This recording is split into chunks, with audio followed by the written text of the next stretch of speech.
ahadun illa wa bihi sa'ida. Rasulullah Shallallahu Alaihi Wasallam. Makanya mereka sampai kena khitab innama yuridu wa yuthiba murid sanapa ahlal baiti wa yutahhirukum napa ya nisa an-nabi lastunna ka ahadim minan nisa ini taqaitunna fala takhdhuna bil qawli fayat ma'alladhi fi qalbihi mardu wa qurna qawlam ma'ruf atas wa qarna fi buyutikunna wala tabarrujna tabarrujal jahiliyatil ula wa aqimnas sholata wa hadinas. Coba garwa-garwane Nabi itu kalau di rumah itu mengkaji Quran. Wa qarna fi buyutikum. Mereka ada ngaji Quran. Termasuk ayatnya membuat kurna mayutlah fi buyutikunna min ayatillahi wal hikmah. Kegiatan mereka itu mengkaji Quran. Ada cerita lagi dan ini ada di kitab Sahih. Sayyidah Aisyah itu malam-malam itu ditinggal Kanjeng Nabi, metu Nabi. Sonong metu. Aisyah, saya ini perempuan. Pasti Nabi ini enggak fair. Eling bojo liya terus sampe marani bojo liya. Menawi aku wis rada bosen jare Aisyah. Hasil singkat cerita, Aisyah itu yo wedok. Ditututi. Dan Nabi sama sekali enggak tahu kalau ditututi siapa. Aisyah. Ditututi. Ternyata Nabi itu jalan kemana? Ke Baqi. Bayangkan jangan Baqi yang sekarang ya, banyak listrik, banyak macam-macam. Dulu. Artinya, aku saya kan bantah, kok iso ora roh padange ngono cek goblok ngono. Wong sampe dhisik kok bayangno. Cek elek waktu. Kulo sering bantah wong elek-elek. Kok iso Gus ra konakan ramene ngono cek kok ora. Wes repot-repot. Nah ini kan masih nerangkan wa khubbiba ilayya min dunyakum atibun apa wanita. Waktu itu mbok pahami seneng wong wedok sunahe. Nabi itu buat tiru seneng sing serampangan. Singkat cerita ditututi Kefal, ditututi. Ternyata Nabi Baqi itu Nabi penuh dengan kepanikan, panik sepanik-paniknya. Ya itu khasnya orang soleh ya, khasnya orang soleh itu kalau ingat akhirat kan, ya mesti panik. Terus ketika mau masuk Baqi, assalamualaikum daraqaumil mukminin wa inna insyaallah bikum. Terus menyebut satu-satu sahabat-sahabat yang berjasa mati karena fisabilillah. Dan Nabi nangis kirim salam berdoa. Akhirnya jadi riwayat kalau kita masuk kuburan assalamualaikum daraqaumil mukminin wa inna insyaallah. Itu rawinya ya Aisyah. Bojomu ke metu.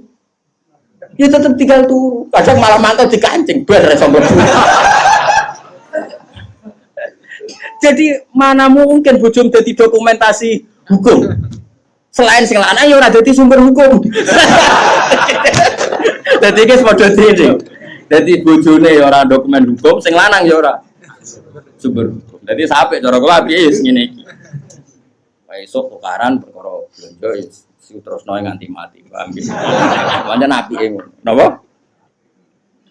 Dari awal Nabi itu sudah kelihatan sekali. Ya nisa an-nabi lastunna ka ahadim minan nisa. Para istri Nabi, kamu semua itu enggak sama dengan perempuan-perempuan yang lain. Maka perilaku kamu harus begini.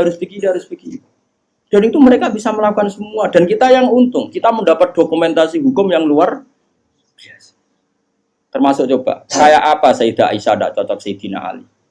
Tapi semua dokumentasi tentang akhiru hayati wa Rasulillah itu rawinya itu siapa? Sayyidah Aisyah. Sama tak cerita sedikit ya, ini biar tambah mahabbah kita pada Ahlul Bait Rasulullah sallallahu alaihi wasallam. Ahlul Bait itu kan yang mujma' alaih itu dua. Satu para habaib dzurriyyah, dua azwaj. Apa? Azwaj. Karena azwaj ini yang tentu yang derekno zaman itu. Kalau habaib dzurriyyah meskipun turunan tapi kan sebagian mereka tidak menyaksikan zaman Rasulullah, paling Sayyid Hasan Husain, terutama Hasan yang sudah agak besar. Begini, Nabi itu ketika Kubaila wafati, ya, kalau bahasa halusnya itu intakola ila rofiqil ala, saya ulang lagi ya, jadi kalau bahasa sopannya itu tidak wafat atau mati, tapi apa? Intakola ila rofiqil ala, bahwa Nabi sekarang sudah pindah di alam yang ar-rofiqil ala, ke alam yang lebih tinggi. Makanya beberapa tarikh menulis itu intakola rohimahullah, misalnya menulis mu'alif meninggalkan intakola rohimahullah ila rahmatih begitu. Kalau kan Nabi apa istilahnya intakola ila rofiqil ala. Sudah, tapi kita bahasakan wafat saja ini karena yang mudah difahami. Nabi Sayyidah Aisyah itu gak seneng Sidina, gak cocok. Ya biasa lah orang cocok. Wah, Mustafa mbok kira cocok, ya ora cocok. Tapi orang dulu ya sudah bisa ngelola konflik, karena cocok lah ya. Awor ya biasa. Jangan kira aku tuh sawar gue terus cocok ya ndak. Ngawur ya sembrono. Tapi barang gedeng ya ora penting gedeng. Ya biasa wae napa. Kanca ngaji biasa. Sayyidah Aisyah itu ketika Nabi mau wafat tuh kelihatan sekali. Dan hebatnya Rasulullah itu sering ngendikan gini. Jom saya ini wajib siwakan karena saya ini unaji malam tunaji. Saya ini selalu munajat sama zat yang kamu tidak munajat dengan zat itu. Itu kan masyhur, Nabi dikasih makanan enak tapi materinya itu ada bawang merah. Ya saya ulang lagi, materinya itu ada bawang. Terus Nabi gak mau dahar, kata sahabat. Dan biasanya lewat istrinya karena dihadiahkan lewat keluarga. Ya Rasulullah, apa saum itu haram? Saum itu bawang merah maupun bawang putih. Kalau bahasa Arab yang saum basol itu ya. Kata Nabi, enggak, bawang itu enggak haram. Cuma saya beda dengan kamu, saya ini enggak boleh makan sesuatu yang menimbulkan bau. Fa inni unaji malam tunaji. Fa inni unaji malam tunaji. Saya ini munajat sama orang sing kamu tidak munajat sama orang itu, tapi saya munajat. Maknanya Allah.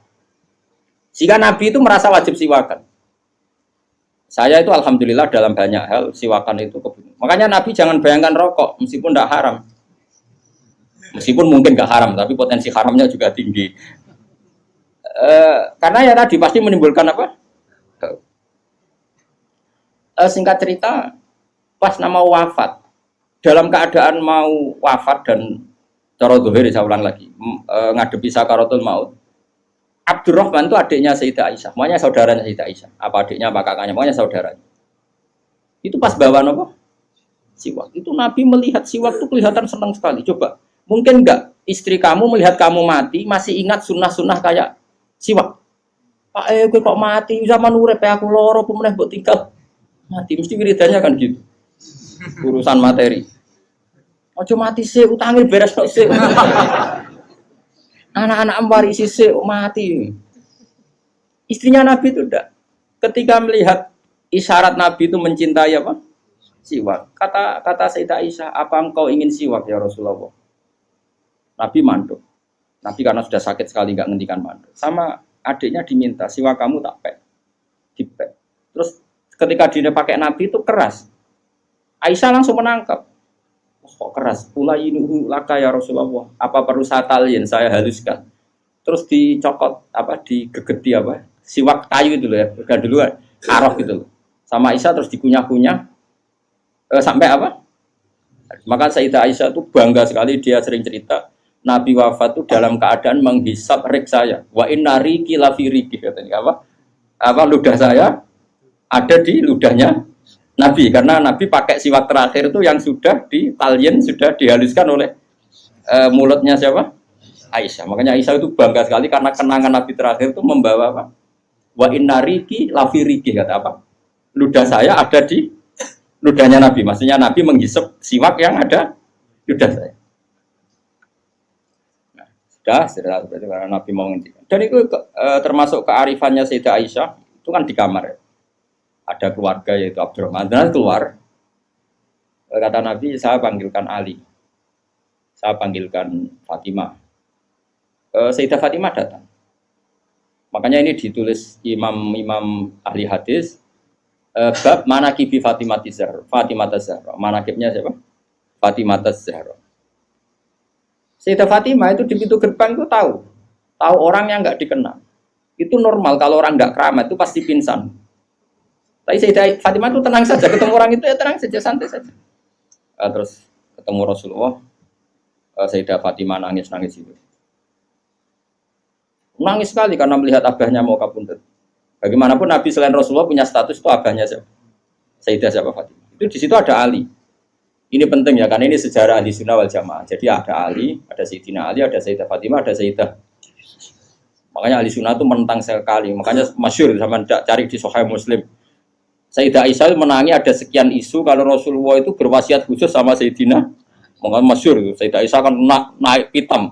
Kata siapa Nabi berwasiat sama Ali? Saya itu ada di situ. Saya ada di sampingnya saat itu. Dan akhiru kalimatin qolaha adalah Allahumma ma'ar rafiqil a'la. Tidak ada wasiat tentang khilafah, tidak ada wasiat tentang, paham ya? Ini penting saya ceritakan di sini karena ya ini kan termasuk jadi khasnya ahli sunnah wal jamaah bahwa Nabi tidak pernah berwasiat khusus tentang khilafah ya.